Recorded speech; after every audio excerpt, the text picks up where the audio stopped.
Hey there, bookworms and film buffs, it's Chris. And Macho here. Just wanted to let you know that the show is now available on Spotify for your enjoyment whenever. But don't worry, the Barely Literate Book and Movie Club will still be live on Twitch for you to join and interact with us. Thank you again for listening, and we hope you enjoy the episode.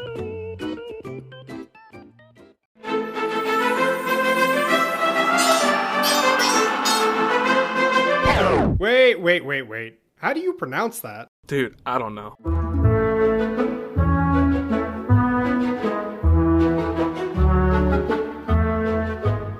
It's alive! You're in the shit now! This is the inaugural first stream. Hey, Copy, what's up? This is the first stream-isode of the Barely Literate Book Club. Barely Literate. Book and Movie Club. I forgot about that. Book and Movie Club, yeah. Book and Movie. As you can see, I added the little the badge right next to my bear on my stream, actually. You did? Let me check that out. Yeah, it's cool. It's sexy. It's cool. It's sexy. So, for the first episode, I just want to give a bit of a background as to why we're doing this. And that's because Nick, aka Gooby Booby, Gooberino 16, Macho, all that. Nick and I kind of got into like what? We decided to watch the Lord of the Rings movies when I came down to visit last time. Like we just like, you know what? Let's binge them all. Yeah, all in one weekend. And then we were like, but we were watching like the Two Towers, and we were like, should we buy The Hobbit and start reading the book? And then, well, the thing is that I haven't read a book in probably like 10 years. Oh, yeah. See, I got a little bit into this Dungeons and Dragons book on the plane, but I lost it. Yeah, no, I didn't. And I lost this other one. Jesus. That's me with sunglasses. I lose sunglasses all... Dude, I stopped buying nice ones and just start buying the shit ones from Walmart that are $5. Yeah, I get the ones from Drug Mart. Like Yeah. a little baby. Oh my god. So basically, we were just like, let's read The Hobbit together. That's going to be our New Year's resolution. I can barely read. It takes me like, I've been reading the same book since 2013, The Shining. I'm still on like chapter 4. All right, in all fairness though, like the Stephen King family, their writing is just weird. It is. Their son's audiobook once, and I was just like, I can't get it.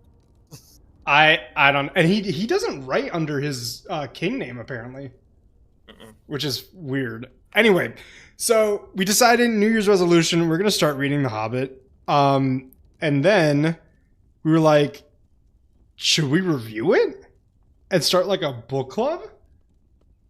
And kind of that's where we are. that's where we landed. We were like, should we do a book club? Yeah, let's do a book club. It'll just be the two of us. And then we were like, should we stream review it? And then it grew. It grew from that. And now we're here. We have a logo that I made in the car. Yeah. And then we were like, oh yeah, well, it was like while we were watching the movie when we came up with the idea to like play Return to Moria, because we wanted to play more of it. Moria of it. And then Jesus. And then I was like, dude, it'd be such a good idea if we played the game while talking about The Hobbit. Yeah, and then we were just like, let's flesh it out a bit more. So that's kind of like what we're gonna do. Oh, hey, you're here. There's Doggy. Hey. My game's like absolute dog shit right now. So yeah, that's where we are. And basically, just to give a brief like sort of background of what we want to do. For each week, we're going to read 2 chapters of The Hobbit individually. And then for the stream, which will be, if you haven't seen the Instagram posting yet on our new shared page, it'll be a stream review every Monday at 9 p.m. EST. Where subject to change, you know, because we're busy or lazy, mostly busy. Yeah, asterisk. Star. I learned what an asterisk was while reading the book, okay? Did you actually?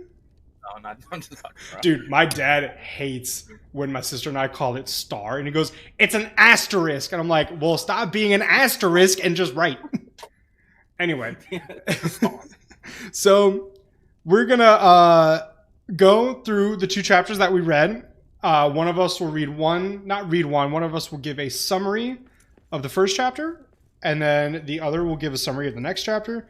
And during our reading, we decided to take notes of things that we thought about during each chapter.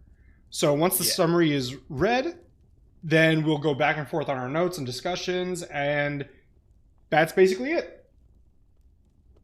And then during the stream, we'll play some Return to Moria to get even more in the mood, because dwarves are the fucking best race.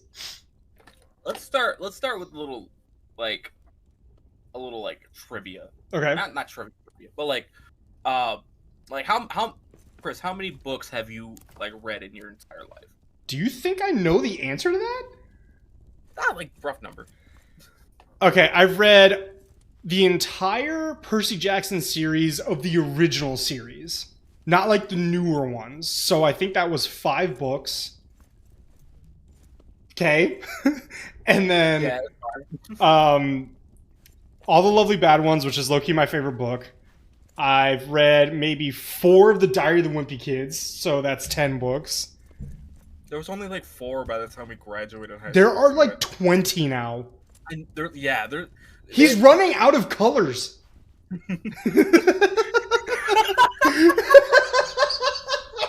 Dude, each book is a different color. He's running out of colors.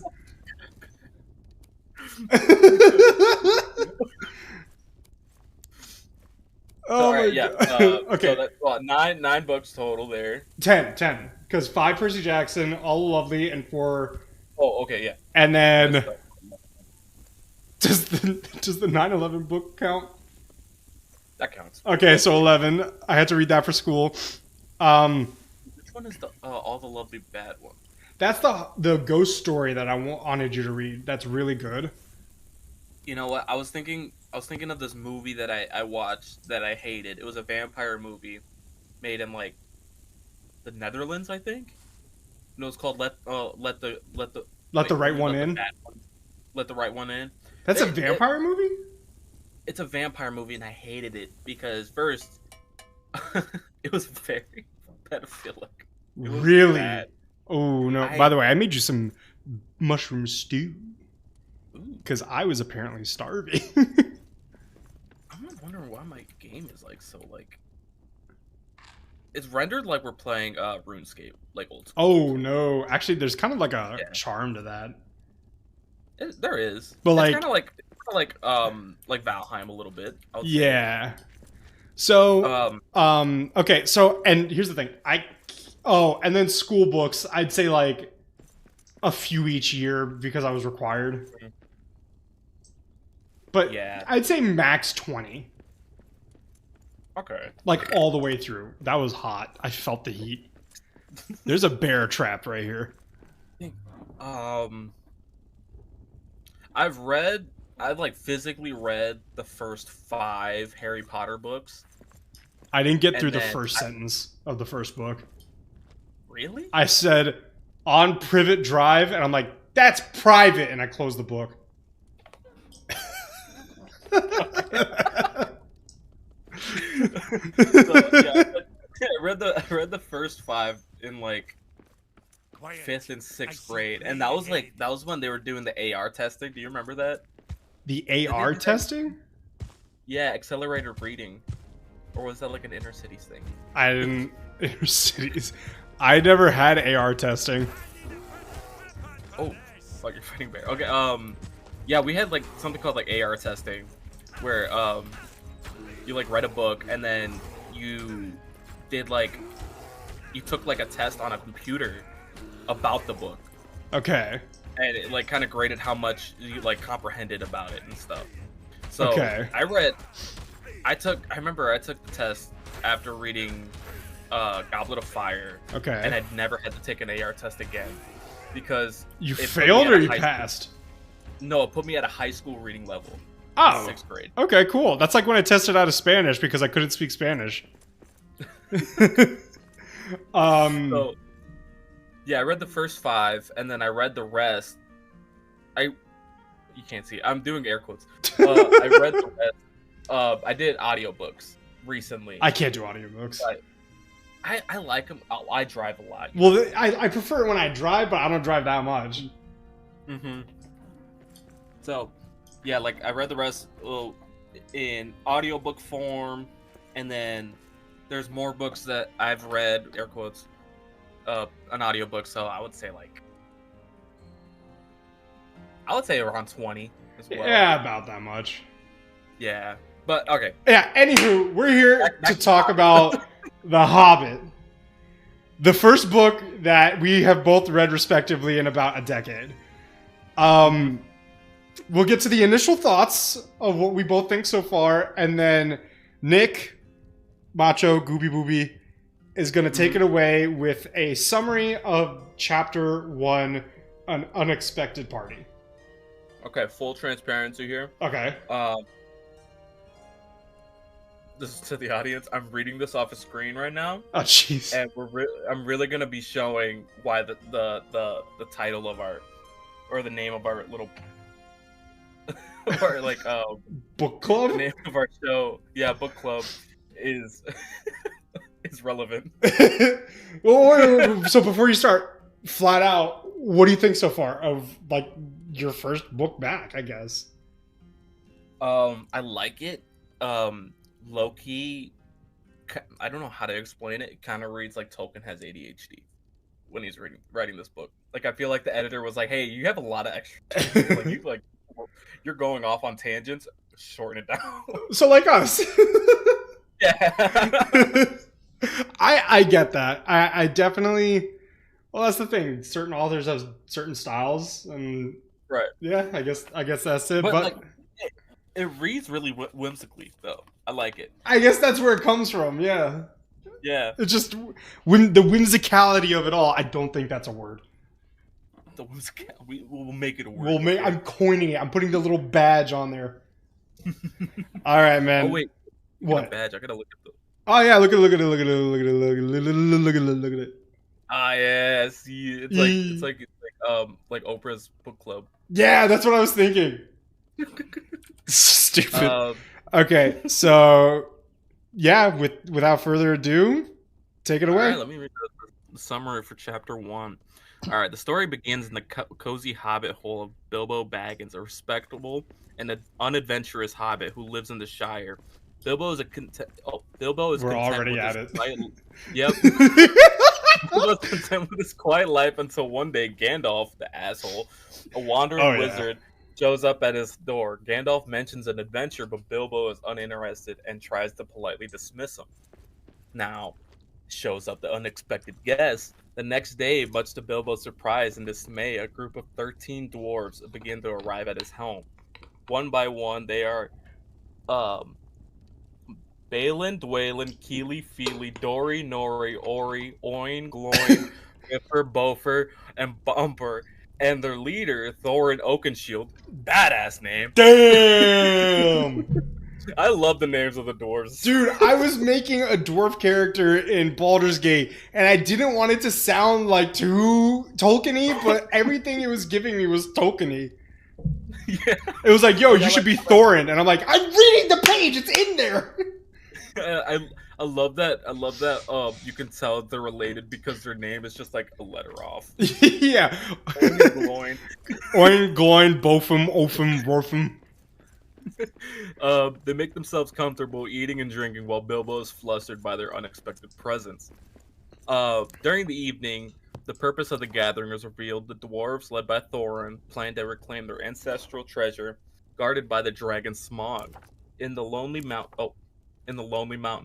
Gandalf, I get fucked up by punctuations. Oh, really? It messes up my flow. Messes up my flow.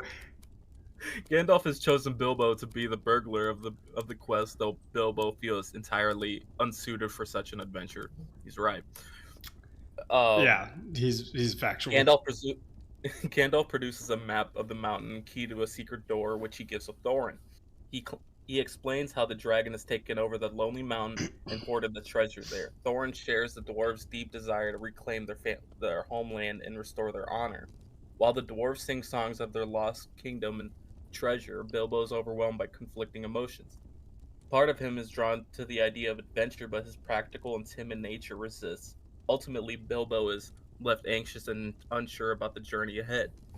So this chapter sets up the tone of the book and introduces key characters, particularly Bilbo, Gandalf, Thorin, and the dwarves, while establishing a central quest to reclaim the treasure from Smaug. It also hints to Bilbo's potential for growth and adventure, despite his initial reluctance. I'm not gonna lie, dude. I was flowing at the end there. I was like, wom, wom, wom, wom, wom, wom, like a narrator. My only thing is that you were definitely reading. Oh, I was definitely reading. I was just like, is he gonna put any emotion into it? Yeah, no, dude. I had that's how my audition went. No wonder I didn't get a call back. You didn't? No. Oh man. Okay, Alrighty. yeah, so that's chapter 1. So, In the summary. it's just a brief summary, you know. Brief summary.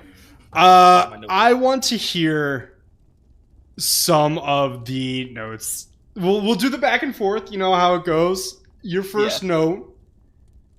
What did you, oh well, we also had the pre-chapter too. I wrote a note in the pre-chapter. Did you? I didn't. Go for it.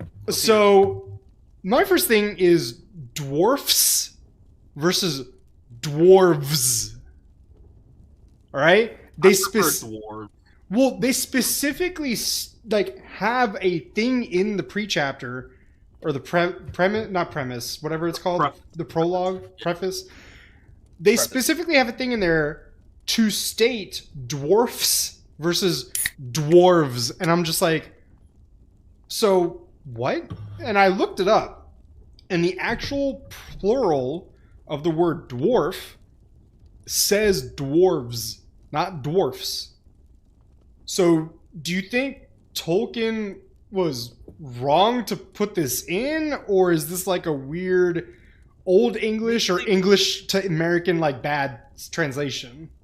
I'm thinking maybe things changed in the time, because remember, this was written in like 1937, I think. Okay. So in that time, maybe like the words changed up a bit, and he felt like let's say he made the edit in like 70s or 80s. Okay. He's like, I should put a preface in there, to like kind of preface the difference. So this just popped in my head. Do you think it was also to try to make a difference of real world dwarves, and like fantasy dwarves?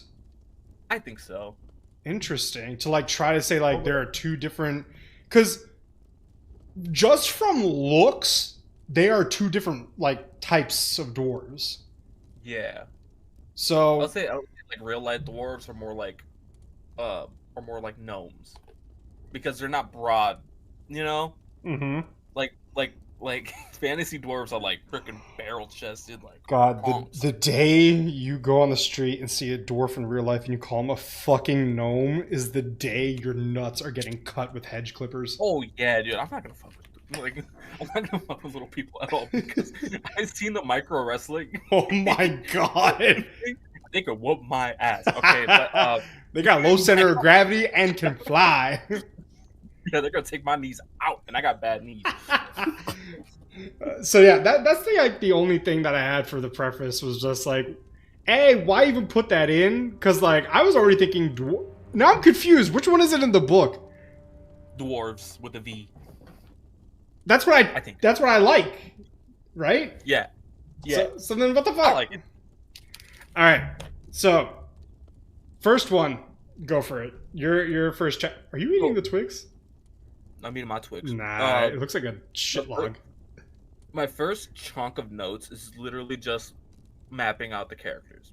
You know, interesting. I got color coded and everything. So I got Bilbo. I got his features written down.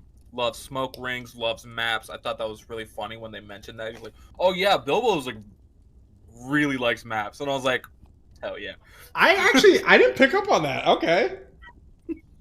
It was like they whipped out a map and like they didn't say it specifically, but in my head I'm like, oh, Bilbo looked up, ooh, you know. So Bilbo has a map kink? Yeah, he loves maps. He loves Interesting. smoke rings. Okay, cool. The smoke rings, yeah. I didn't Yeah. pick up on the maps. That's really interesting. Okay. His mom is Belladonna Took. Belladonna's I a was fucking boss name. boss name, and her her maiden name Took kind of like it messed me up a little bit because I was like Took. I was reading it as like Oh, I took your car. Took, yeah, Okay. yeah, but they mention in the book that Belladonna, like the Took family, are really fond of adventures. So it's like the antithesis of all other hobbits. Who hobbits are, like they say that hobbits don't like the adventure; they like to chill out, hang out in their So hobbit they holes. say the Tooks are like the weird ones out. Yeah, they like he said that the Tooks are from the water. The water is like another spot away from what was it The called? The water hill? in the hill. Yeah, and the hill is where Bungo Baggins, Bilbo's dad, is from. Bungo is a fucking weird name. Okay, how does He sounds like he's from the Deliverance. right? Like how does a motherfucking name Bungo get with a baddie named Belladonna? All right, that doesn't like no wonder he Bro, another look what? another fact. Bungo built the Hobbit hole for Belladonna, so I like he bro was He was in it. he was trying everything to keep Deep in the Belladonna out. trenches. He was dude, So, he was up at night. right, he's like, baby, please stay. She goes, I want to go out and adventure. That's my nature. And he goes, I built you a house. I, And she's like, that's not a house, that's a hole. right. And then they also mentioned that he built the Hobbit hole using the Took money because Tooks are rich from all the adventuring. How did he get the money? Huh? How did he get the money? I don't know how he got the money. Maybe he like asked for a loan. But like Tooks are like Actually, wealthy, that's really one of wealthy. my notes. Hmm? That the richest thing is actually one of my notes, but we'll get to it. But oh yeah, it's just like yeah, but first like chunk of notes is just like listing all like facts that they mentioned in the first chapter about all these characters, like how Killy and Philly are the youngest dwarves in the party. I don't know why that's important to mention, but I was like, I'm gonna write So I watched the by the way, this wasn't me wrapping you up again. That was just me going like, yeah. that. I watched the fucking Hobbit trailer Trailer. again, and the youngest dwarves don't look like dwarves. They don't. I haven't watched the trailer since you last sent it to me, and I didn't So catch that. one of them like clearly just looks like a guy. You know how dwarves have like the broad faces, the bulbous noses, the beard and stuff like that. It just Right. looked like the dude at the party who goes out every 5 minutes to smoke an unfiltered cigarette. Like that's it. He just has long, greasy black hair, a normal face, and was like the fucking Does he have like a kid. shorter beard? Yeah, he's like the kid that borrowed your COD copy back in the day and never gave it back. Like, My cousin. yeah, basically. Yeah. Uh, maybe that's like their way of trying to show that he's the youngest or they're the youngest. Like when Who's from Whoville don't get their face. Right. Like they still got a normal face. And, like the part underneath their nose isn't connected. Yeah. It's so weird. It's so weird. Let's see, Gandalf, wizard well known for his adventures and fireworks, which Bilbo's fond of. Bilbo's really likes his fireworks. So your We first section of notes is like all characteristics, right? yeah, Okay. character diagnosis kind of thing. Hey, Uber. Oh shit, Uber sub. Thank you, buddy. Um, but we saw that in the first Lord of the Rings movie, like when Gandalf showed up for Bilbo's 11th birthday, he brought like a whole wagon full of fireworks because Yeah, he knows that he people was really like. hauling into fireworks. Yeah, and that's when what's his name, um, Pippin and Mary were acting like shitheads. Popped off one Pip, of them. Pippin's the one that we hate. Pippin is an asshole. Pippin's such a fuck shit, man. He's so okay. We're gonna get on to another character that's like we realize is a bit of a dickhead. Mary, fuck him. Oh, I hate. No, not Mary. Pippin. Pippin. Oh, no. Mary's a chill one. Pippin is like the ass. Pippin's fucking stupid, man. Uber, just for reference, So much problems. I don't think you saw our post, but we started a new book club and we're talking about the first chapter of The Hobbit right now. Flashback. Pippin's a fucking dumbass. I hate him. I hope he dies. Not the actor. The actor's cool. I'm just fucking character. Okay, continue. An interesting note that I caught in the first chapter is that Gandalf knows Belladonna. So my understanding is that Gandalf may have gone on an adventure with the Took family and Belladonna was there. Do you think he just like uses the family? Probably, and then they're like, all right, Uber peace. They're like, I guess. they're like, oh, you're going on a run? Count me in, bro. Dad's gonna go get some milk. I'm gonna go with him. No.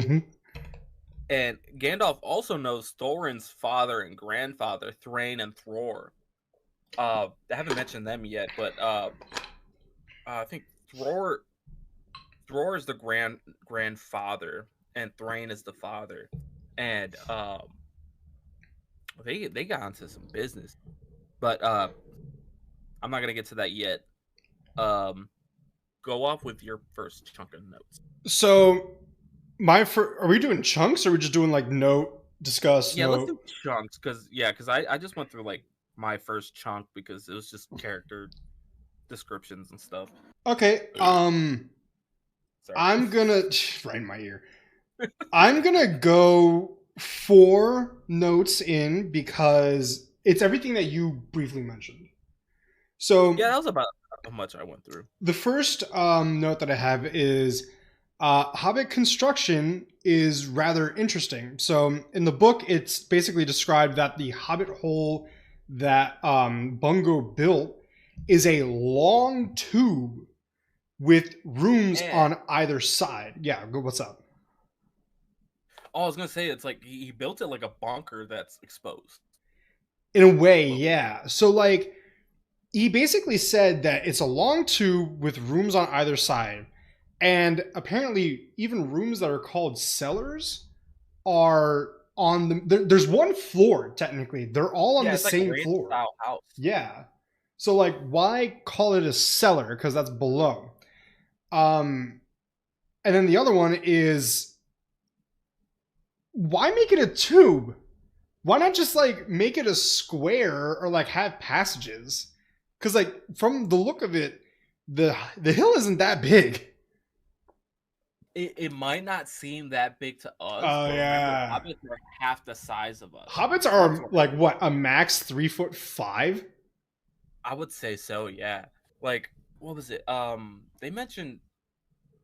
They mentioned in chapter 1 that Bilbo's grandfather on the Took side was like he was huge for a Hobbit, and that was about like 4 foot. Yeah, so that's like Abe Lincoln, like back in the day. Right. So like we haven't even touched Moria, by the way. No, we haven't. We kind of been just chilling here. Wait, did I take some damage? Oh, I'm hungry. That's why. But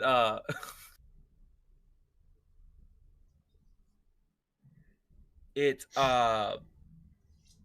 so for us, it's just a regular hill, but for them, it's probably like a mountain-sized like piece of land. So they're like, let's build inside of it, like they're burrowers, you know? So yeah, but like, why make it a pipe? Why make it a pipe stem? That's just the thing that's like messing with me is why make it a pipe stem? That's understandable.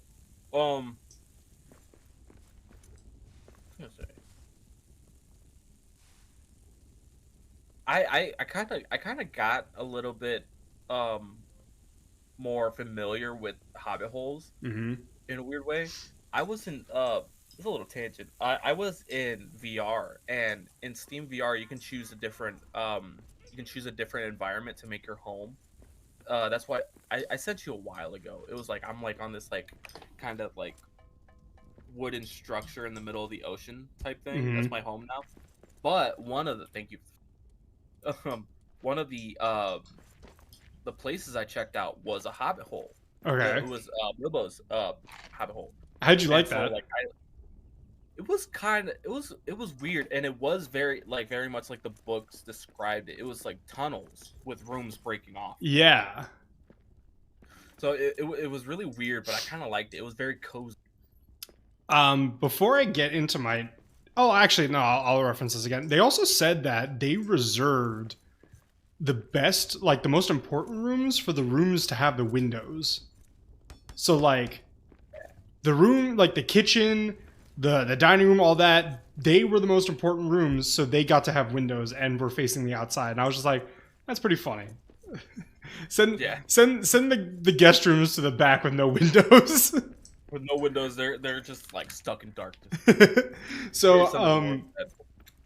my next thing is that they also state that the Bagginses were also rich, but you never really considered hobbits to have like a currency.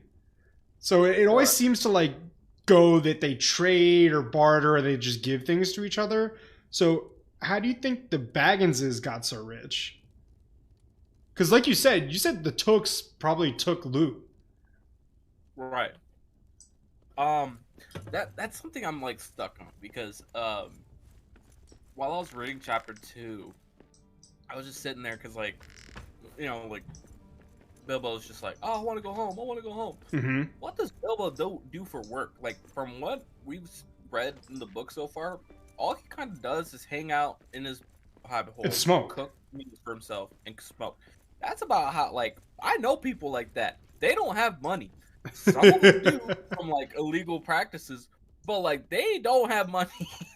So what? I couldn't tell you, dude, because it doesn't seem like for Bilbo at least it could be just like okay he's a trust fund baby, Right. but everybody else it didn't really tell you what like how they were rich. Right. Like what's I figure the what hobbits really do on a daily basis is more like trade, like you said, Yeah, because well trading stuff like that. remember with Samwise and Frodo he's his gardener like that's a job. Right. So like how do you think he pays him? With kisses and hugs? Probably. I do the same. Do you see Samwise? Honestly, yeah, Samwise is pretty adorable. Anywho, okay, so with that, now here's something that I found interesting, and it might only be me that found it interesting or like kind of connected the dots pretty late. So, like you said, Bilbo's mother, Belladonna, her last name was Took. I looked up the family tree. That means that Frodo, Merry, and Pippin were all cousins. Really? Yeah, they're Took. And I looked up the family tree, so it's like Took, like Belladonna, and then the Baggins. They had brothers and sisters, and they're all family. That probably explains why Merry and Pippin are so like um mischievous. It's Be- because like that's in their family's nature. True. Okay, yeah, that does explain. Well, it doesn't explain why Pippin's a fucking idiot. Yeah, like if that's how like Tooks act, I don't want to be a Took. no wonder they live by the water because nobody wants them over on the. Before you go out, check this really quickly. I just noticed this, and now I just can't unsee it. Look at this. There's a hole in here. What the hell? How do we? How do? God damn it! How do we crouch again? Oh, right here. Oh, oh, oh! No wonder we keep getting bears in here. it a bear cave? It's a bear den. How the hell does a bear fit in there, but we can't? I don't know. Okay, let's go explore. We've just been standing here for a little bit, but we're gonna keep talking. Yeah. So my yeah. 1, 2, 3. Okay, so my last note, not really much to go off on, but it just stating that Tooks are apparently. Did it just get really foggy? It's dark. Tooks are apparently much richer than the Bagginses. That makes sense. And it just goes back to like, where do you think they all got it from? The Tooks definitely got it from their plunders on adventures. Uh-huh. But it still doesn't, like, kind of explain how the Baggins have money. Like what's their family business? You know? Yeah, that's one thing that we do have to figure out is just like how the Bagginses got their cash. Yeah, because like from my understanding on how Bilbo acts in general, the Bagginses seem like a bunch of pussies. It's not even pussies. It's just like they're very nonchalant. They like don't do anything. Killed a beautiful ass deer. Oh, not the deer. Like they don't really do much. Kind of hang around and smoke all day like a bunch of bums. Yeah. Like you. Weird. No. I'm just kidding. I'm just kidding. I work for a living. Yeah, that's true. Okay, so that was my first section. I have 3 more notes. Why don't you? How many notes do you have left for the first chapter? I got a few. I got like about 5 or 6 more.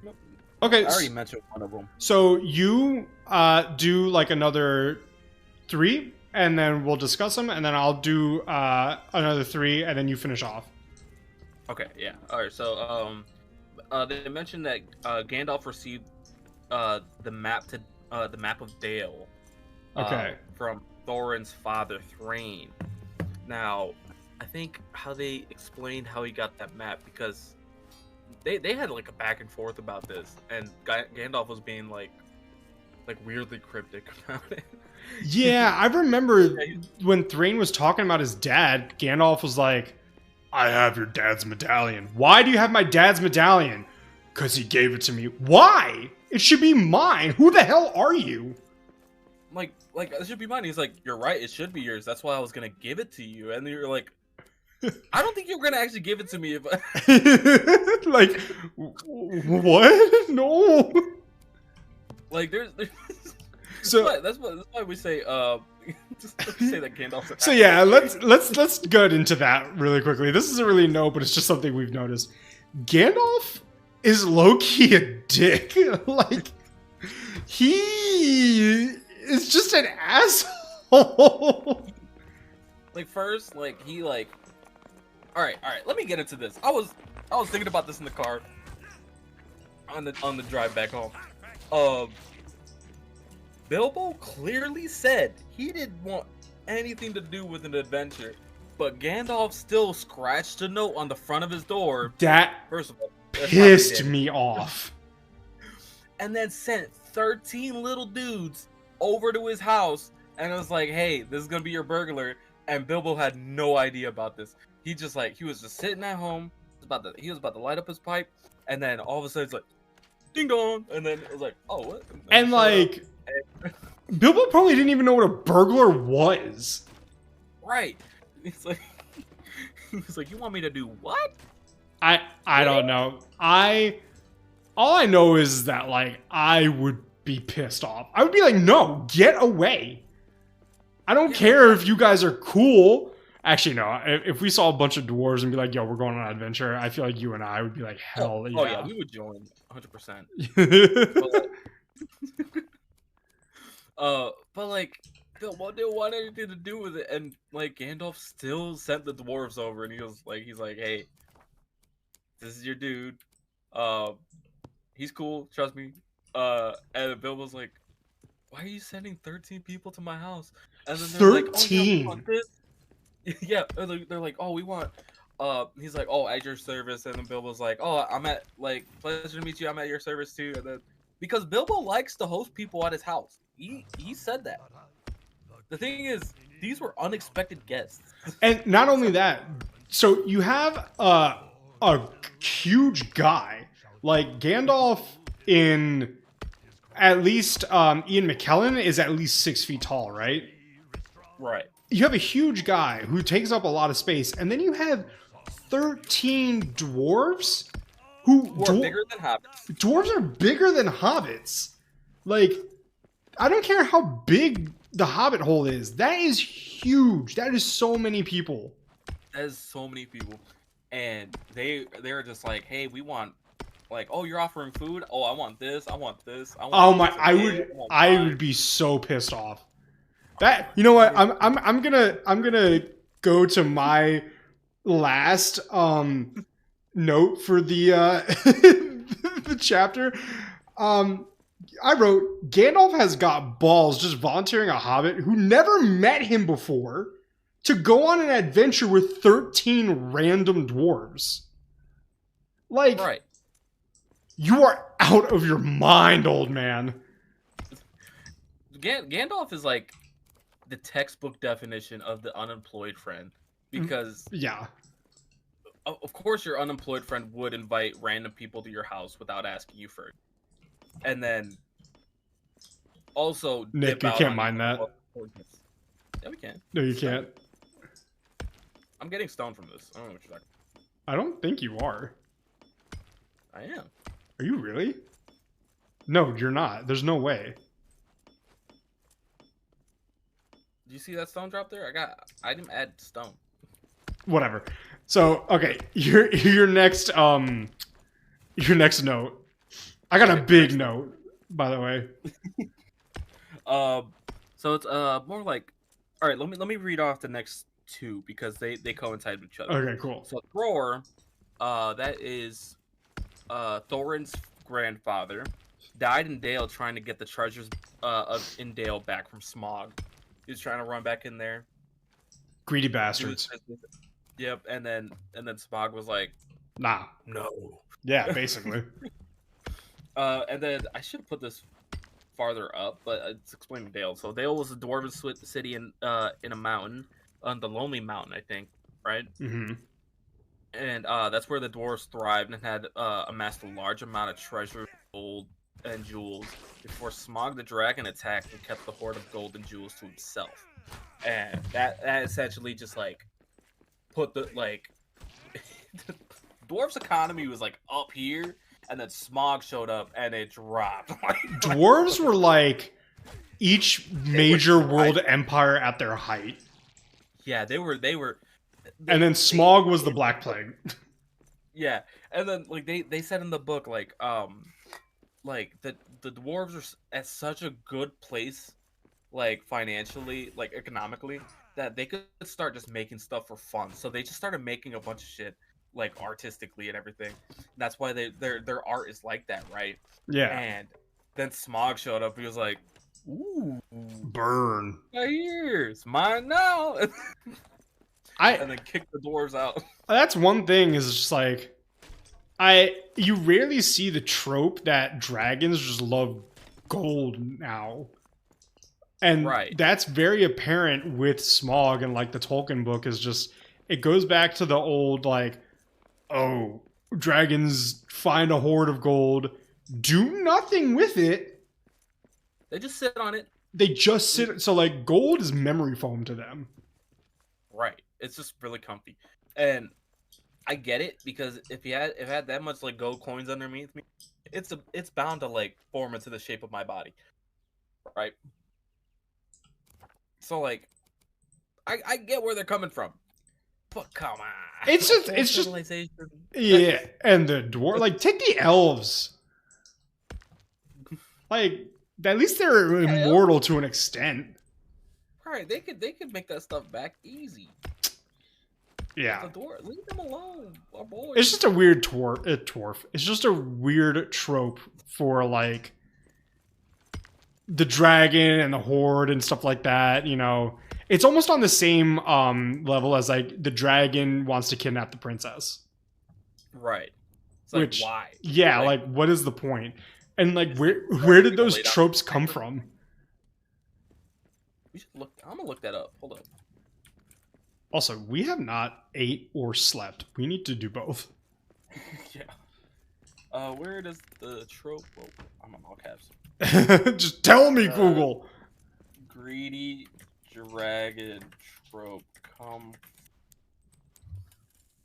All right. In fact, up to the 17th century, dragons were considered to be emblematic of representation of greed. Ooh. So there are One representations?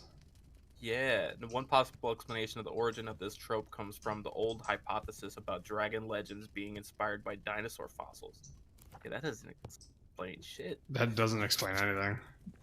Doesn't explain a damn thing. It's like, oh yeah, so the reason that cars run is because you got somewhere near the car, and yeah, You like, sneezed. it sneezed.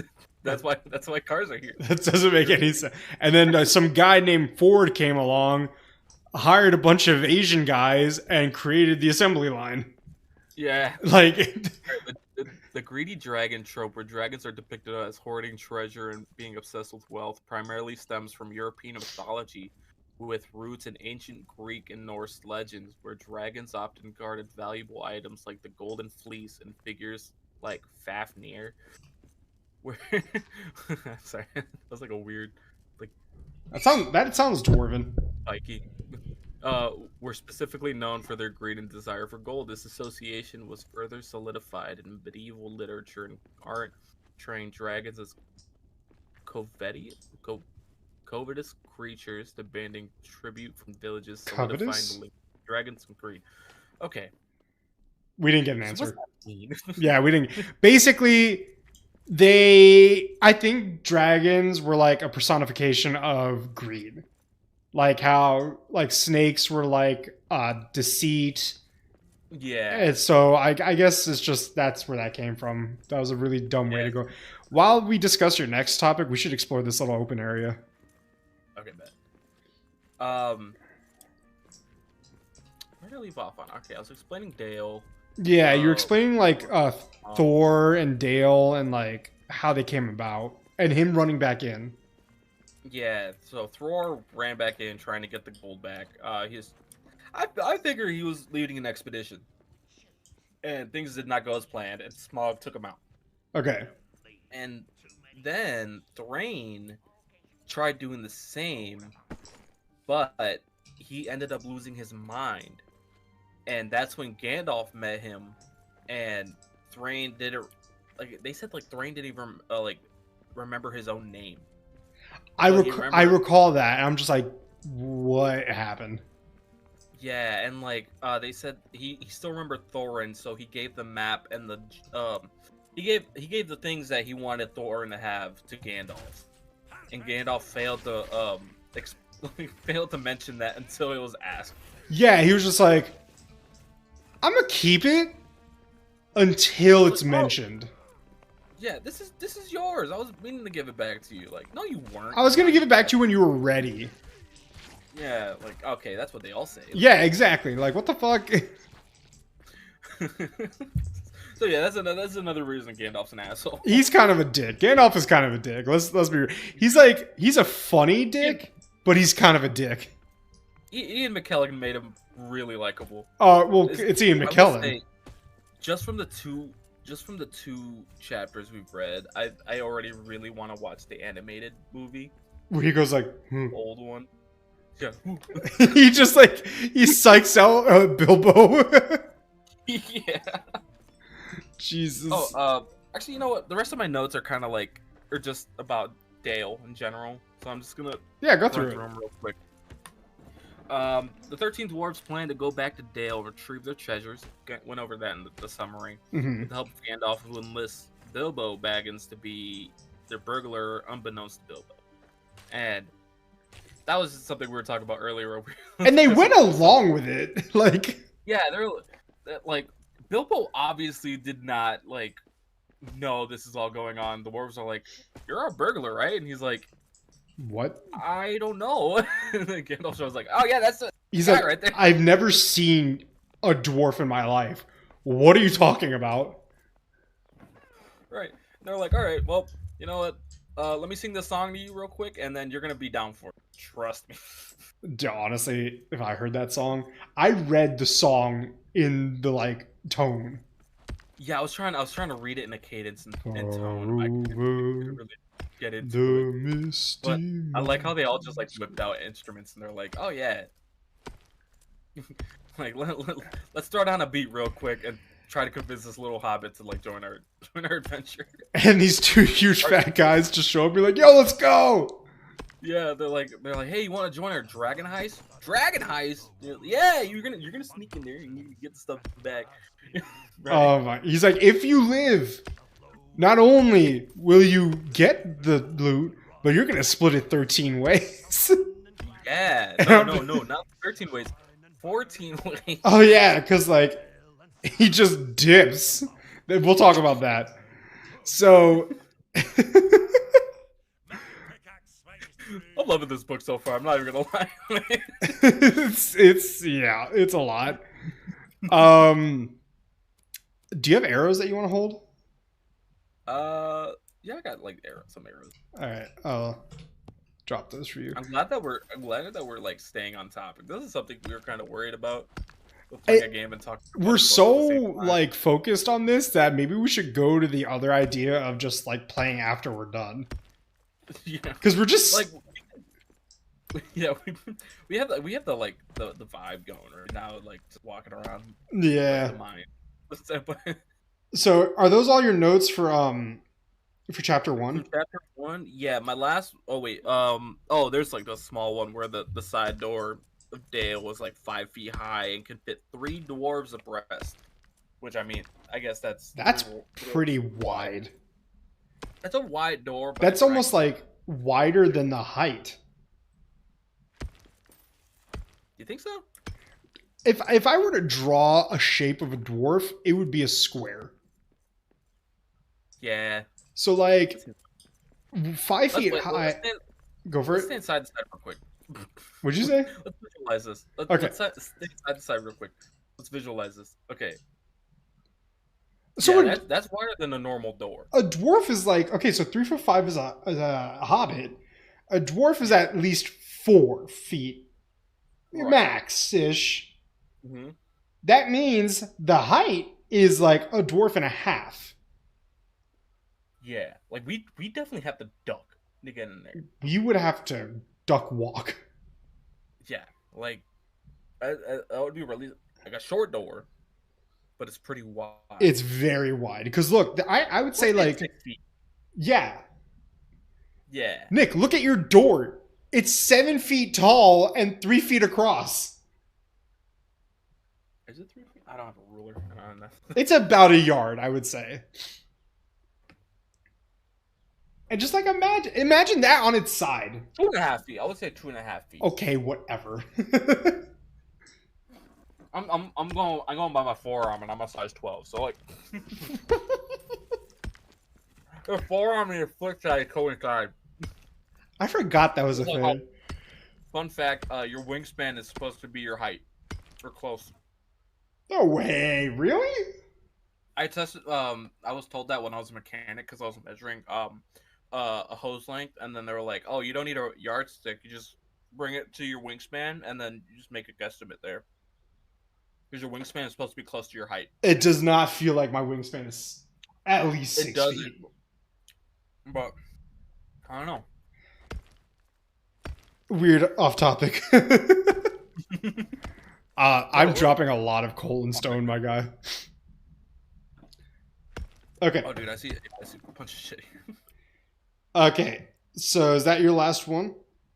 Yeah, that's my last one for chapter 1. Okay, so my last one for chapter 1, and then I'll go ahead into my summary of chapter 2, is basically, for those who don't know, what is the song Misty Mountains Cold about? And yeah, I want you to explain that to me too. Really? Yeah, because I got the gist of it. It's like the story of Dale and what they're trying to accomplish here. Yeah. So, according to Google, Misty Mountains Cold refers to a song from J.R.R. Tolkien's The Hobbit, of course, where the dwarves, led by Thorin Oakenshield, sing about their tragic history from being driven from their mountain home, Erebor, by the dragon Smaug. Is it Thus, Arab? I thought it was Dale's probably the city, right? I think the mountain is Erebor, Okay. and the city within it is like Dale. Okay. So, excuse me. By Smaug. So basically, this sets the stage for their whole conquest of like we're gonna go to Dale and Erebor and basically take back our home. Yeah. The song or the phrase "Misty Mountains Cold" describes the cold, foggy mountain range where Erebor is located, and the song serves as a powerful motivator for Bilbo Baggins to join their adventure. The lyrics depict the dwarves' longing for their lost home and their desire for revenge against Smaug, which helps establish the driving force behind their journey. Now, Gotcha. I don't have this written down, but I want to read through the lyrics. I'm gonna make you food, by the way. Thank you, Daddy. You're welcome, son. So I'm gonna read through the lyrics of Misty Mountains Cold, and this will like kind of. Want me to get Maya down here with her flute to like kind of like.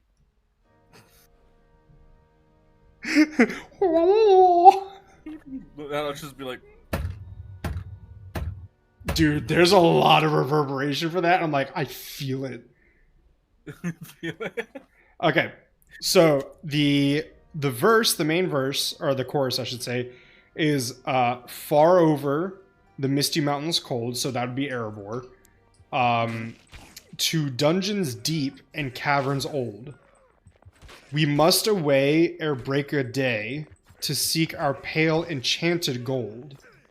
So the first verse isn't even the one where it says to find our long forgotten gold, which it changes in the middle of the song. Okay. So the next verse is the dwarves of yore made mighty spells while hammers fell like ringing bells in places deep where dark things sleep and hollow halls beneath the fells. So basically, like at this point in the song, they're just kind of saying the history of it. And to me, the song, like even if you were to sing it lively or to sing it the way they were, it's a very like dark feeling. Right. Because it's what's it, melancholy? Is that's the word? It's very melancholy and just a sense of dread. You know what I mean? Yeah. Like this is not gonna be like a lighthearted adventure. This is. And then you're gonna be like, well, they're here, so that means, you know. Smaug ain't shit. No. For ancient king and elvish lord, there are many a gleaming golden hoard. They shaped and wrought, and the light they caught, to hide in gems on hilt of sword. So basically explaining like what they did with all this stuff. Next verse. On silver necklaces they strung, the flowering stars on crowns they hung. The dragon fire on twisted wire, they meshed the light of moon and sun. Now, here is where they change the verse from pale gold to we must away or break of day to claim our long forgotten gold. At this point in the story, they're like, we're no longer at Erebor. Erebor? Yeah. Erebor. So you're like, okay, we completely missed where our mine was. Our little mining area was. Oh, it's along. It's right here, yeah. Now, the next part is goblets they carved there for themselves, and harps of gold where no man dwells. There lay they long. See, that's where it comes in. Barely literate, everybody. He said Barely literate. it. He said He said the name of the big. it. There they fuck. There lay they long, and many a song was unheard by men or elves. Now here's where we get to the insanity. The pines were roaring on the heights, the wind was moaning in the night. The fire was red, it flaming spread, the trees like torches blazed with light. The bells were ringing in the dale, and men looked up with faces pale. The dragon's ire, more fierce than fire, laid low their towers and houses frail. So at this point in the song, they're like, Smaug has attacked. Imagine waking up in the middle of the night and just seeing your town on fire and a dragon burning everything. Yeah, and it seems like the way they described it is that the dragon destroyed their homes like it was nothing. It's like, burp, your house is disintegrated. Right. I'll be right back. I gotta go fix some stuff if you want to come with. But just like, that's like so, just imagine this. Ready? Like, in your head, just picture the pines were roaring on the heights. The wind was moaning in the night. So like, you're in your, what's up? There's a chest. Oh wait, never mind. Yeah, those are empty. Dude, we gotta sleep. I'm exhausted.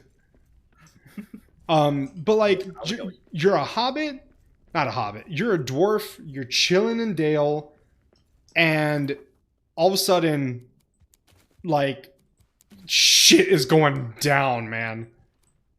Like, well, just imagine this from like Bilbo's perspective too. Like, he's hearing this song and he's like, "What?" And it's all like throat singing, like,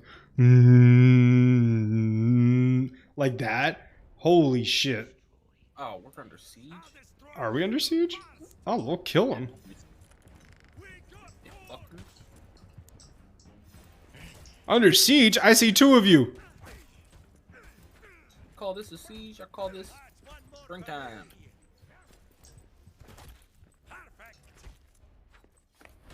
Damn. Is that it? I think so. Ooh, cabbage. Is there another one? Oh, behind you, behind you. I kind of I kind of imagine the singing like you remember the like when they were singing about ice in the beginning of Frozen? Vaguely. Like it's like chanting, low-key. The only song that I know from Frozen is the na na hey na like that one. I wish I could play you like a snippet without getting Just taken down. I'll send you the video later. And then the fire was red, it flaming spread. The trees like torches blazed with light. Just trees on fire. I imagine this as like the Blitzkrieg for dwarves. Yeah, that sounds about right. So the last two, oh no, there's even more verses. We're like halfway through the song. Oh yeah, no, that song took up like a full page. The mountains smoked beneath the moon. The dwarves, they heard the tramp of doom. They fled the hall to dying fall. Beneath his feet, beneath the moon. Far over the misty mountains grim, to dungeons deep and caverns dim. We must away ere break of day to win our harps and gold from him.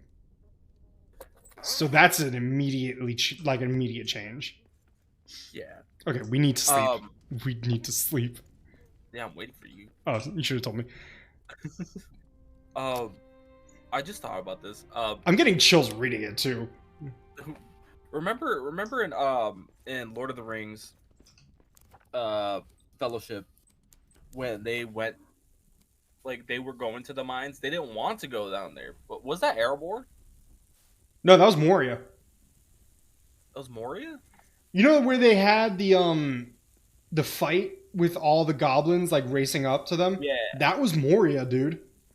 Oh, okay. I'm thinking because like I remember them going through like a side entry, Nah, and that and then that like tentacle came out. yeah. Yeah, that was Moria. Okay. To wind was on the withered heath, but in the forest stirred no leaf. The shadows lay be night or day, and dark things silent crept beneath. The wind came down from mountains cold, and like a tide roared and rolled.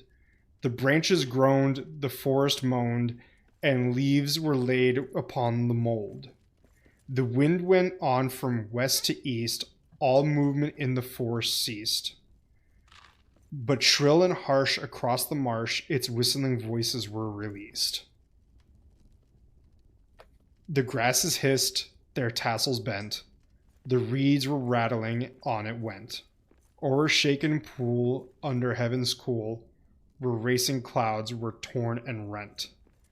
It passed the lonely mountain bare, and swept above the dragon's lair. There, black and dark, lay boulders stark, and flying smoke was in the air. Like, goddamn, man. You know how I imagined this scene when I was reading it? Um, I don't know how. I don't. It's probably not like you probably don't like kind of wouldn't understand this too much. But I kind of read it and I was thinking like Bilbo, like in Bilbo's perspective, he just took like a crazy rip out of the bong, and the other people in the room with him that are like also smoking just started singing this like creepy ass song, and he's sitting there like rocking back and like, oh, like freaking out. Like, that's how I kind of Jesus. read it. I've been in that situation before Ah, shit. too, so like, I totally resonate with Bilbo. I'm like, there's 13 random people show up in my house. We smoked, and now they're singing about a dragon destroying their home, and how we're gonna go back and take that back. So that was like half the song. I'm not gonna read any more of it. Like too many lyrics. It was a lot of lyrics. So Yeah. that pretty much brings us to the end of only chapter 1. Oh, we still got chapter 2 to go. Well, actually, surprisingly, I don't have a lot of notes Probably for not, chapter man. 2. I have a few, mostly me talking shit about Gandalf. Yeah, dude, Jesus Christ. So let me go ahead and read you my notes for I have a good amount of notes actually. Wait. Jesus. I'm gonna go ahead and read you my notes for chapter 2. So read the. oh yeah, the summary. Yeah, that's what I meant. Yeah. Let me pull that up really quickly. So Put some feeling into it. Do what I can. do what I can. Okay, so chapter 2. Bilbo wakes up the next morning, relieved to find his house empty and the dwarves gone. He assumes he's off the hook for the adventure, but Gandalf arrives and hurriedly sends him after the group. Bilbo scrambles to join the dwarves who are already on their way. Without much preparation, he begins his unexpected journey. As the group travels, they come across signs of fire in the distance. Thorin sends Bilbo ahead to investigate, wanting him to prove his worth as a burglar. Nervously, Bilbo approaches and discovers 3 large trolls: Tom, Bert, and William. Weird. Tom, Craziest name. Bert, Trolls. and William. You got Troll. Thorin, Borin, Oin, Gloin, Gimli, Killy and Philly. Don't forget about them. Bilbo, Bungo, Belladonna, Frodo. Bad. Ready? Tom, Bert, William. Literally, Bert Kreischer and Tom Segura. That's what I picture. And don't forget about what's it? I'm trying to think of a comedian named like Bill or something. Oh, Bill Burr. Oh, Bill. I was gonna say Bill Burr, but I was like, Bill Burr is actually funny. That's the thing. Wait, you don't think Bert Kreischer and Tom Segura are funny? I think they're annoying now. I think they're hilarious. And especially when Tom Kreischer, Bert Kreischer's laugh. It's like when you and I wheeze, that's what I picture. Well, at this point, I feel like he's faking it. I think I don't. I got a lot of beef with them. Like, I'm not gonna get into it. Jesus. Okay. I'm a grade A hater. Tom, Bert, and William sitting around the campfire, cooking mutton and arguing. Basically, they were just arguing about having ate mutton for too many nights. Like, remember And, that? you know, that's fair though, too. But Because if like, I had to eat the same thing for multiple nights in a row, I get it. I'd be pretty confused. Bilbo tries to pickpocket one of the trolls to show his skills, but he is caught. The trolls are initially amused by the small hobbit and argue over how to cook him. Before they can decide, the dwarves come to investigate. One by one, the dwarves are captured by the trolls, who now have more potential meals. Just as things seem dire, Gandalf returns and cleverly imitates the troll's voice to confuse them. He makes them argue until dawn, at which point the rising sun turns the trolls to stone, as trolls cannot survive the sunlight. Gandalf, you fucking troll yourself. Yeah. Like, god damn it. I don't know, man. I also have more. Okay, yeah, keep going. After the trolls are defeated, the group searches their cave and finds weapons, provisions, and gold. Gandalf and Thorin each take swords from the Horde, later revealed to be ancient elven blades, and Bilbo finds a small dagger, which is perfectly sized for him and becomes his first weapon. With supplies and newfound courage, the group sets off again, continuing their journey toward the Lonely Mountain. Bilbo, though still uncertain about his burglar skills, begins to realize that adventures might not be so bad after all. This chapter introduces the dangers of the journey, highlights Bilbo's inexperience, and shows Gandalf's cleverness and resourcefulness and assholeness. Yeah, I was gonna say that. So It also provides the group with important weapons that will play significant roles later in their story. So, I don't think they mentioned that those were elven blades. I don't remember that either, actually. Yeah, the ChatGPT synopsis might have spoiled that for us a little bit. I don't know if that much of a spoiler, but yeah, probably. Not that. Yeah, because I mean, I kind of figured that the blade that Bilbo picked up was Sting. I don't think it is Sting. No? I don't know why, but I have a feeling that it's not actually Sting. Well, I'm thinking if it's elven, that like they were. Man, these bears beating our ass. I remember that Bilbo gave Frodo that sword. Yeah. And it was revealed to be elven, called it Sting. So like I don't know. I kind of pictured it to be Sting. Itself. They said they were gonna go over the runes later. This bear is kicking our ass. Okay. Okay, goddamn it. I am, but like it's going after me. I can't get an attack in. There you go. There you go. Okay, so I find I wrote two things, and I'll just say them quickly. I do find it quite interesting that Tolkien is writing the book as if he's telling us the story instead of it just being a story. Because he kind of like, I noticed that when I was reading it, is like he was like, it's like he's like telling the story, and then he's like referencing us. He's like telling, like, oh yeah, you wouldn't understand this. Yeah, he's like, it's been a while since hobbits and dwarves were a thing. You wouldn't remember them, basically. Right. And I'm just like, I kind of like that way of telling that story. Because it makes it seem real. It makes it seem realer than it is. Like he's like, yo, this like happened a long time ago, but like, this is crazy. Hear me out. Hey, just wait. There's And the last thing, this may sound like a joke, but I don't think it was. I wrote, apparently trolls are made of mountains.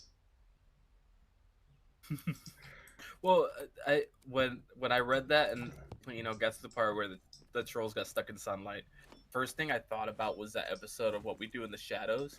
Yeah. Where, we're calling He trolled the troll. Yeah, and then he kept him up until like the sun came up. So like, oh, Like, did Apparent, Tolkien come up with that, or was that a thing before? I don't know. I didn't look that up, but I think if I remember correctly, um, that in the book it said the trolls turned into the same stone as if from the mountain. Yeah. So that made me think. I was like, oh, are trolls like born out of mountains or like made Or are like they like a manifestation of like nature in that way? I don't know because I feel like trolls in different you know histories are like different representations. So there's like the frozen trolls, which are little boulders and they hide and stuff like that. Then you Yeah. have the trolls. Fun fact, everybody, into my life, I have trolls in my house. Like I collect little trolls. Um, and they look Every time like I come over, I was gonna say every time I come over, I always find them in the weirdest space. they're fun. It's like my yearly elf on a shelf. Yeah. Um, so they're like made out of wood and stuff like that, and it's just making me think. So like, I guess trolls are part of nature, because then you have like bridge trolls. I don't know. That's just like one thing where it's like different pieces of fantasy kind of do different representations. Right, like the troll toll who's trying to get into that boy's hole and stuff like Soul, that. soul. Does it sound like I'm saying hole? Also, on a different tangent, that's from Always Sunny in Philadelphia. I saw an ad on Hulu that they were doing a collab with Abbott Elementary, and Yeah, I I saw that have too. not seen Always Sunny in a few years. Dude, they're all got old. They got yeah. I saw the latest season when it came out because I was watching the podcast. But yeah, they got old. And it's not like, ew, they're old, like everybody ages, but I'm just like, shit, I haven't seen what they looked like in a long time. Yeah, And because we always watch the episodes when they're young. And they're yeah, like we always go back. 30s. And the one that shocked me the most, Glenn Howerton aged pretty well. But the one that shocked me the most was actually Charlie Day. He doesn't look like he aged that much. In that commercial, he had a lot of gray hairs showing. Oh, really? Yeah. Um, Looking good, Charlie. I mean, I have gray hair. I saw one in my beard at some point. I have a fuck me. I just dropped my phone. I have a white patch on the top of my head. It's only like 4 or 5 hairs, but yeah. Yeah, it's like whenever I look at my dad, his like white streaks are starting to turn more into white clumps. Yeah, and then you're like, damn, you're a daddy. Yeah. So You what? see my gram?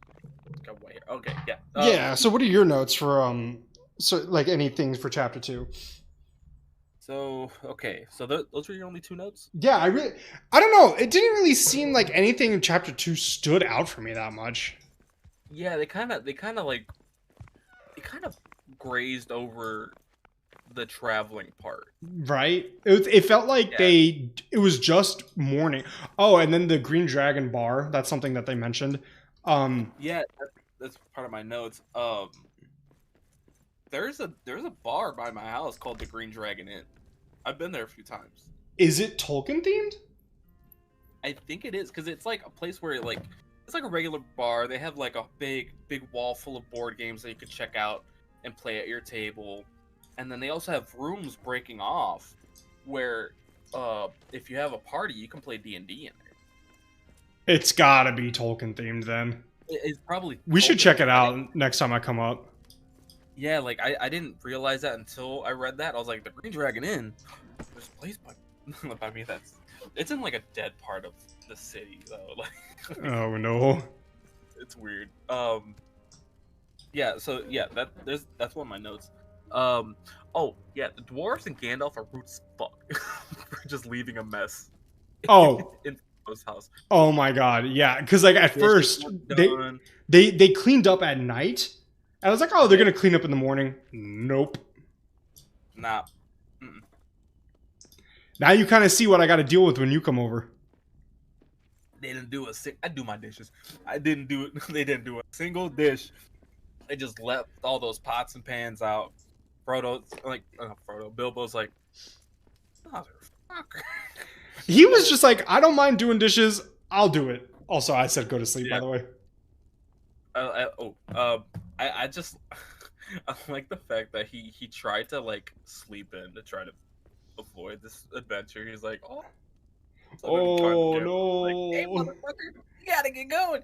It's 10:45. And he's like, what are you talking about? And he goes, they're leaving at 11. You better get going, little buddy. What? No. Bilbo's like, oh, okay, and then he left, and he's like, oh no, I forgot my hat, my walking stick, and my weed. No. And then Gandalf was just like, yo, Oh yeah. I got some walking stick and I got your weed, but I don't have a hat for you. And then Thorin was like, here, take a cloak, bitch. And then I remembered he was like, oh, I'm soaked now. Yeah, like they were all soaked because they're raining out of nowhere. They're like, "It's May, no." Oh But my god. yeah, like that's another thing on my notes is like Gandalf, although kind of an absent dick, is a real one for rolling up to bring Bilbo his pipe and some handkerchiefs. Oh, that's right. It was handkerchiefs. Yeah, he like rolled up out of nowhere on his horse, and he's like, "Hey, brought your shit," and then Bilbo's like, "Hell yeah!" And then at some point, Gandalf is just like gone, nowhere to be seen. He just Dipped dips out. again. And he's like, Yeah, what did he say? He was, oh, he was going to go talk to the elves. yeah, he went to Rivendell. And I'm just like, hey. Yeah, like that's like literally my next note is I wrote these all as I'm reading, right? Me too. So I'm like, all right, Gandalf, although it's kind of an absent dick, is a real one rolling up, bringing Bilbo his pipe and some handkerchiefs. And then the next one is, where the fuck is Gandalf? Dude just ups and vanishes out of nowhere. he literally just dipped. It wasn't even like, all right, guys, I'm gonna leave. Fucking Bilbo looks back and he's not there. Yeah, they're all like, hey, where's Gandalf? Like Was the like, only tall dude in this party. Didn't we have a wizard? Like, what? Yeah. He's like, I can think of like 3 friends of mine that do that. They just like up and vanish when we're out in like I a party. hate that. I Like, hate that so much. Don't do the Irish goodbye. I did the Irish goodbye at this last party I went to just because I didn't know anybody. The only person I really knew that was there was outside smoking a cigarette, so I was gonna go say bye to him because I was gonna head outside. Mm-hmm. But the girl that invited me, I was gonna go up to her and be like, "Hey, thanks for inviting me. I'm gonna head out." But she was like surrounded by people, so I was just like, "I'm just gonna message her." Yeah, so Yeah, I get it. but yeah, but like yeah, that's like the most annoying thing is when you're out in a party, you look around, you're like, "Where's that one?" You're like, he just goes out of nowhere. You're like, you text him, doesn't get text back. Then an hour later, he's like, "Oh, I went to the store." Like, what store? Like, what are you talking about? Right.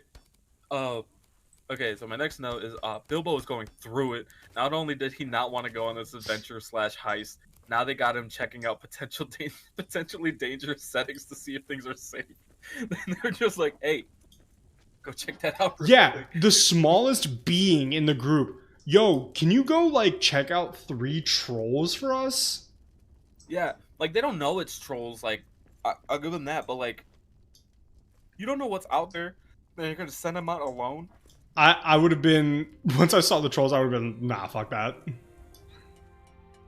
And then I was like, and then why would Bilbo like? All right, so Bilbo like goes out and checks out the area. He sees the 3 trolls, Bert, what's his name, William, and Tom. and he sees them there eating the mutton, drinking their ale. He's like, okay, all right, they feasted, but they're kind of pissed off. And then he's like, oh wait, I'm a hobbit. I'm like really quiet. Like hobbits are like great at stealth. That was my next one. I was like, Bilbo's definitely a rogue, not a good one though. No, he's like a first level rogue that rolls really shit. Yeah. But here's the thing, like, how did he get caught again? That was part of my note. He was pickpocketing William. He tried to pickpocket William. And that's why I was like, why would he try to pickpocket the troll, instead of grabbing some supplies and heading back to the dwarves. So he just got caught by pickpocketing. Yeah, he went to go pickpocket, and then like I guess there was something in his pocket that's like, or like maybe the other trolls saw him, and they like caught him, and they're like, "Hey, what guy?" Because they had never seen a hobbit before, and uh, what was it? Bilbo goes like, he was about to say, "I'm a burglar," like a burglar, and he's like, "Oh, I'm a hobbit," like at like the same time. So they're like, "You're a burrow hobbit?" Like, what's a burrow hobbit? And they're like, "I don't know, but should we cook them?" And they're like, "Yeah, I think we should cook them." And he's like, "Please don't cook me, bro. I can cook pretty Please, good. sir. I'll cook Please. for you." He's like begging for his life. And then the dwarves realized something was wrong because he didn't hoot like an owl, and they're like, "Hey, hoot!" Like, He's like, I don't know how to hoot. yeah, he's like, "Hoot twice." It's like the dumbest thing ever. The dwarves are like, "All right, if something's bad, twice like a barn owl and once like a screecher owl," and then sent Bilbo on his way. And then Bilbo's like walking. He was like, "I don't know how to hoot. I don't know what those owls are like." He's like, what is an owl? It's an owl. So the dwarves figure out something is wrong. So one by one, they start going in to try to check in, and they get caught. Um, One by one. yeah, they got caught one by one. I don't know how the trolls are like sneaking up on the dwarves this easily. So But I want to talk about the art. okay. I was gonna fucking show you that actually. Do you mind if I show you really quickly? This is one of my notes that I completely forgot to do for Act 1. Yeah. So Gandalf is described very oddly in this book. I don't know if you decided to look up what Gandalf looked like. I definitely wrote it down. Okay, if you wrote down the description, read it. Yeah, all right. So I got gray robes, a blue pointed hat, silver scarf, and a long gray beard. Okay. Nothing like... First off, that it can't be the person because Ian McKellen is not that. This is what he looks like. Oh yeah, that's your local tweaker. Like, why would you? when you see what Gandalf looks like, then you're like, okay, this starts making a little bit more sense. No wonder he sent 3 little dudes. Look at over the to my house. eyebrows. Yeah, like he has like long eyebrows that point out of the brim of his hat. Like, huh? I don't get it. The copy of the book that we both got, it has art inside of it, and I really like it. This one of the hill and across the water, Hobbiton, is like, I really like that. Mm-hmm. It just looks like I kind of want to frame it, Loki. I wouldn't mind getting some Tolkien art. No, really, like it looks really really nice. Now the art for the fucking trolls, it's completely different. So for background, the first page that he showed me, it's a brightly colored, almost like lacquered piece of art that's shiny. Yeah, a different piece of paper. It's shiny. It basically describes and shows the Shire like as a green rolling pasture. The art for the fucking trolls is a black and white nightmare. Yeah, like you could see it shows like the camp, like the campfire that they're in, surrounded by dark forest, and then in the trees you can see the trolls poking out of the tree line, and it's terrifying because you could see their eyes, and it's giving me flashbacks to Valheim with the ways those trolls like, show up on. But like, it is, and like if you were to look at it, you really can't see the trolls unless you look. Right. And it looks like where the wild things are. It does look like where the wild things are. And as much as this is terrifying, I fucking love the art. The art. It's cool. Cool. I do have. Cool. I love the way the smoke looks. I do have one self gripe. I don't know if it's like the book's fault or us, but I feel like I kind of wish there was more art in a weird way. Because in 40 like 5 pages of a book that's supposed to have art in it, we've gotten two pieces of art. True. Now, I will say there's probably copies out there that have like a lot more art because I've seen they've remade the Harry Potter books. They made a new copy that it has a lot more art in it, like to show like more visualized things, which I really like. So there's probably a version of The Hobbit out there But that's like like that. at the same time, now that I think of it, I'm just like, but I kind of don't want the art to like impede on my mental visuals. Yeah. I that that's kind of like that's kind of what I like about this book is it's not a lot of art, so I'm still visualizing everything. It's like once I start getting into the feel of the book, I kind Hmm. of start playing a little movie in my head, visualizing everything. I think that's why it takes me so long, is because I do that You're thinking about instantly. it. Right. It's awesome. Like this is the magic of reading. Jesus Christ. You're playing the movie in your head. Um and where was I going with this? I don't know. It's the magic of reading. The magic of reading.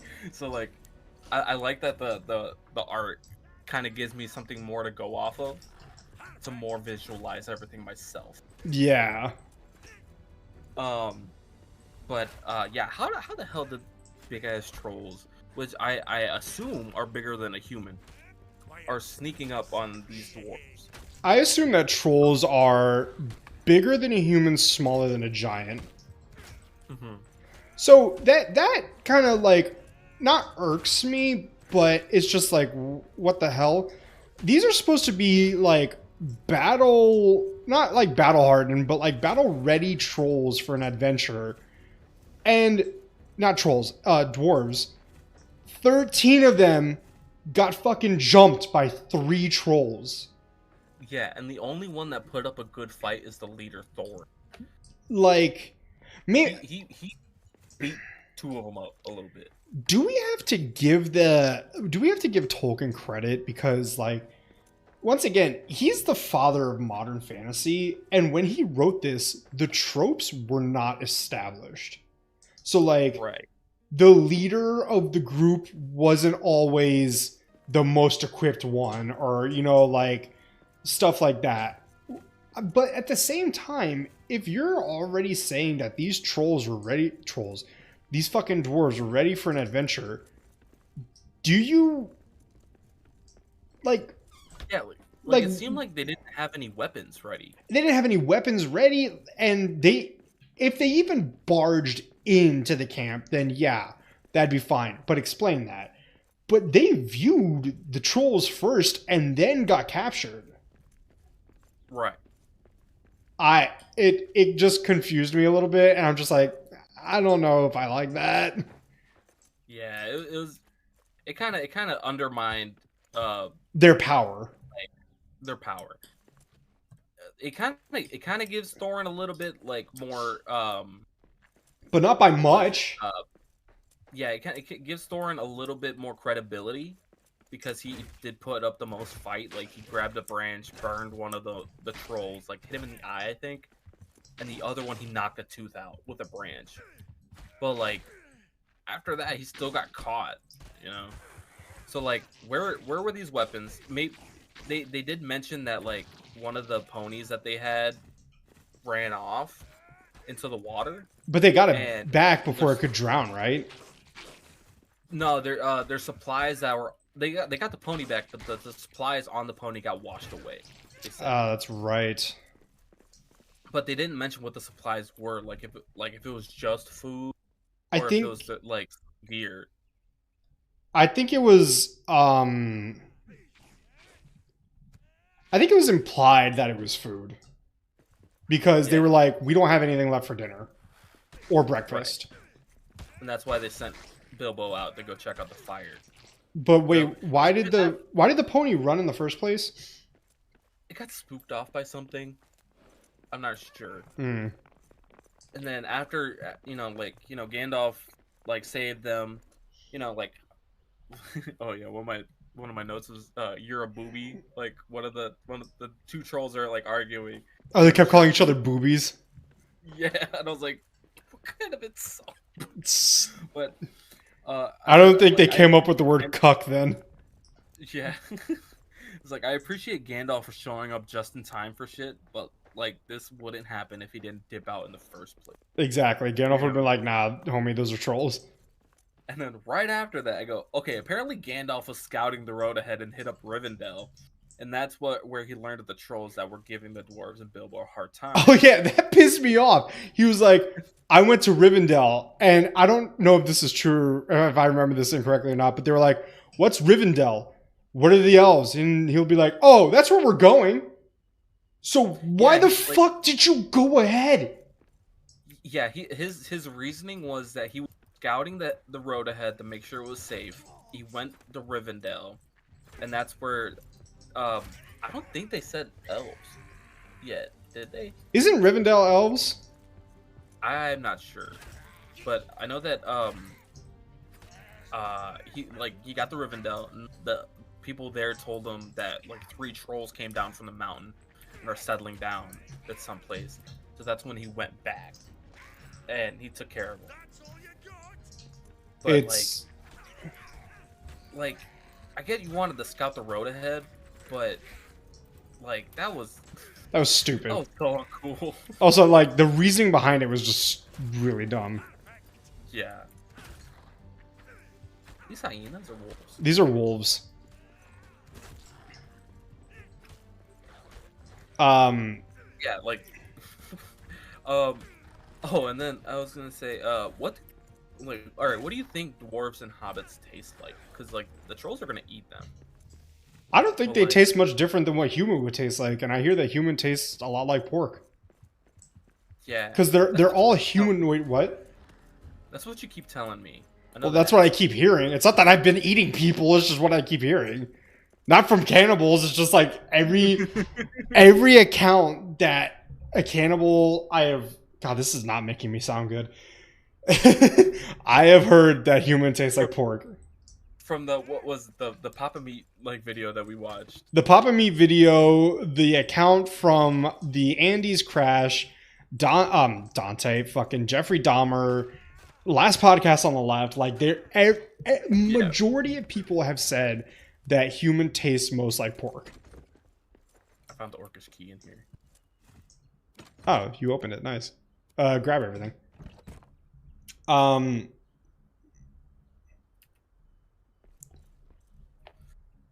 What was I gonna say? But yeah, I just think any humanoid that's actually human. Also, that's another thing that I'm getting pissed off about by Baldur's Gate is humanoid means like in the shape of a human. Right. A bugbear is humanoid. Yeah, it is.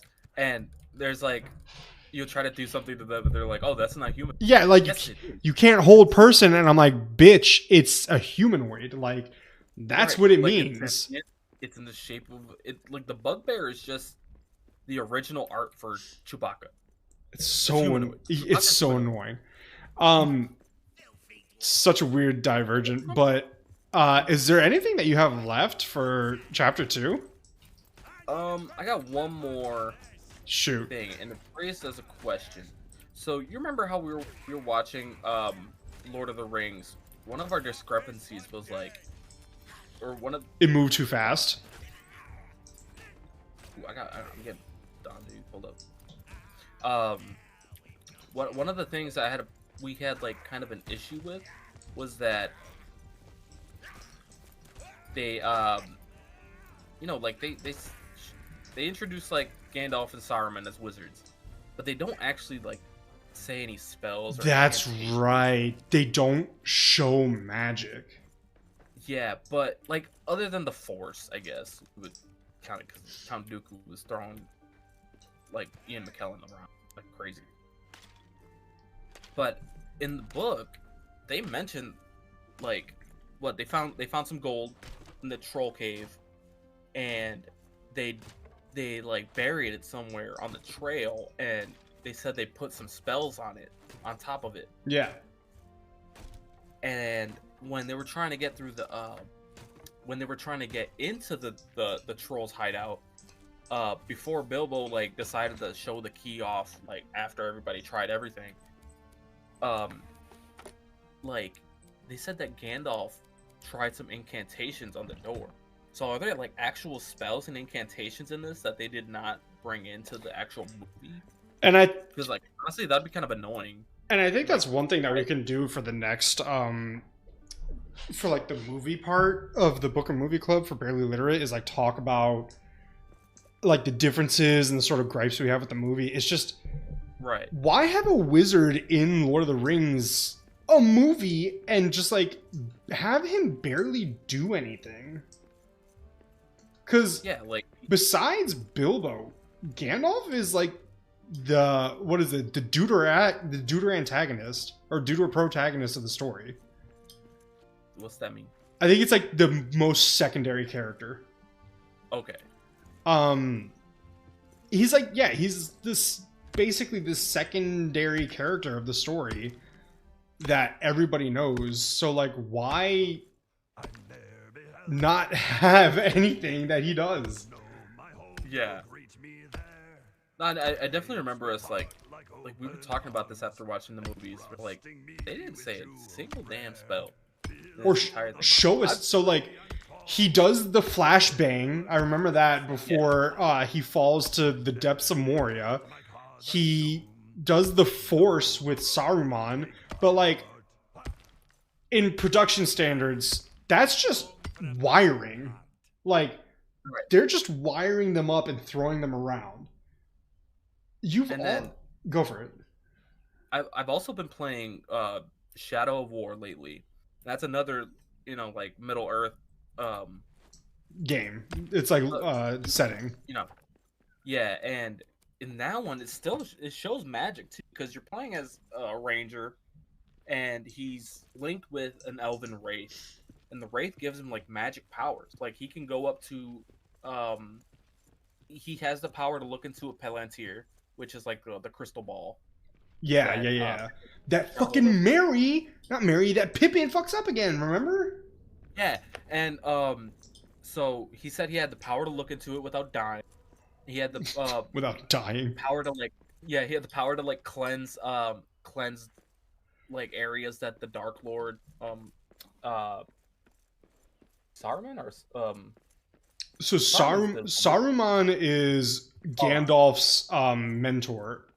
so Sauron Sauron the Dark Lord. is the Dark Lord of the Sith. Yeah, so so like Sauron has like different like thing. They're just the watchtowers, and I go up there and I cleanse it and I turn it from the Dark Lord's energy to the Bright Lord's energy, which is the Wraith is I'm connected to. That's all magic. Like I'm doing magic in the game. I'm seeing magic in the book. Barely any magic in the movie. It really is. It's a missed opportunity. And I want to know like why they chose not to show magic in the movie, because budget wise that could be the answer, but I feel like you have to allocate budget to that. Yeah, I think we'll see if we end up reading the Lord of the Rings books, if they do anything with the magic in there. And if they do, then we can leave a mean like IMDb review on the Rings movie. Just be like, yo, Peter Jackson, I'm tearing your ass down. Like, no magic at all? Are you kidding me? And that's probably like the part of the movies, other than the fact that the movies moved. I wouldn't say moved so fast because there's 3 movies and they're both 3 hours long. I would say they introduced things so quickly and then didn't do anything with it. Right, they kind of like grazed over it. Yeah, so I think that and the no magic is probably the biggest part of the movies, where we were just like, what the hell is going on? Other than that, does that wrap it up for chapter 2?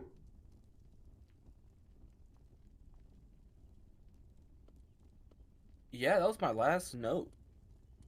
Damn. Not I would a lot happened in chapter 1. Not chapter 2 is a little bit less uh eventful. It was just like, they started their journey and then they got caught up with some troll. Yeah, like nothing happened and then one thing happened. yeah, and then they like, they raid the trolls cave and they found some weapons in there, which is like, that's one of the gripes we had is like, why didn't they have weapons to begin with? Like, Oh yeah, and it said that you know, it said Gandalf and Thorin took their weapons for themselves. I'm just like, you guys were going on a journey without any way to defend yourself. Also, why does right? Gandalf need a fucking weapon? Like look at Gimli. Like we were trying to track how many axes that dude had on him. Yeah, that's right. We had to look up halfway through Fellowship of the Ring. No, not How? even Fellowship. I think it was. I think we got into Two Towers, and we were just like, how many axes does this little dude have on Because him? he's throwing them, he's using them, they look He different, broke one. and we were like, are these just mess ups? Like when Anakin and Obi-Wan are having their last duel on Mustafar, and you see Right, in a clip where Obi-Wan is accidentally holding Anakin's lightsaber, you're just like, oh, okay, that's a movie mess up. right. But you can't have a movie mess up 8 fucking times in a scene. So we looked it up, and Gimli just has 7 axes on him. Just Yeah, all the time. we spotted a few on his body, on his person. Yeah, we A had to few pause times. it and analyze him. And we were like, "Oh, Oh my that's that one. That's that one." Because what we did we is were on a mission. we pulled up on Google Gimli's like a chart of Gimli's axes, and we're like, "Oh, he has that one. He has that one. He has that. I see that one. Oh, that's the one that he broke." It was Don't forget to crazy. get your food, by the way. I forgot. Oh man, we have to decide next time if we're even gonna boot up Moria. Yeah, I'm like, We didn't maybe do we just open shit. the Minecraft and we just start doing the parkour maps on Minecraft. Yeah. Just like have the video below us. It's like one of those like phone calls where you kind of walk around, you start pacing your room because you're just yapping. Yeah, and you start like twiddling with like the bread bag and stuff like that. Start So yeah, folding your socks. maybe next time when we our next episode we'll do Minecraft and just like hop on one of those parkour maps Yeah, and just just start bouncing. mine, just like mine for like an hour. Yeah, Because like when you mine in Moria, you kind of just the mining is a mission, but in Minecraft it's just you just mine. yeah. In Minecraft you're just digging, but like here Um, we have stuff we're trying to do too. well, then damn, I think that brings it. You know, we're wrapping up chapter 2, and we're wrapping up the first stream episode of Barely Literate. Um, we'll do some calls to action, basically like, hey guys, thanks again, this was cool. Next Right. week we're gonna We'll go. do chapters 3 and 4, Yep. and that'll be once again Monday 9 o'clock EST, PM, not AM, fuck that. uh yeah, make sure to follow our IG. That's Barely Yeah. Literate BMC, because we're going to be updating on that. If you, And yeah, go for it. this is just a preface. Uh, this is not just a book club; it's a movie club too. We're gonna be going. We're gonna. Are we gonna watch movies together, or are we gonna watch movies on our own time? We still have to figure that out. We are going to watch the same movie. We don't know if we're going to watch it together or not. We could try doing that, because I know that Netflix party is something that we used to do. Yeah.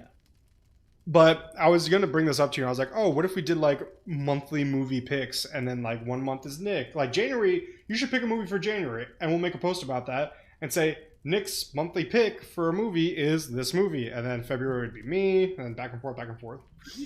Could we show clips of the movie on stream? I do not know. Would It's like technically, if we have our cameras on, it could count as reactions. But I don't know. We can figure that out. Yeah. So that pretty much wraps up the first episode. Once again, we also encourage, like, if you guys want to read along with us, like each week we're gonna do Yeah. like 2 chapters a week. And But if you spoiled, if you spoiled for us, if you're like, say like next week we're going over chapter 3 and 4, if you mention anything from chapter 6, I will find you. oh, All right, and I will drag your ass back down to Moria with us. We are going to the depths of Moria and dragging you back. You're 220 fathoms. I was just about to mention that. Yo, you noticed it too. Fun trivia before we close this out. Do you know how much a fathom actually is? I don't. Take a guess.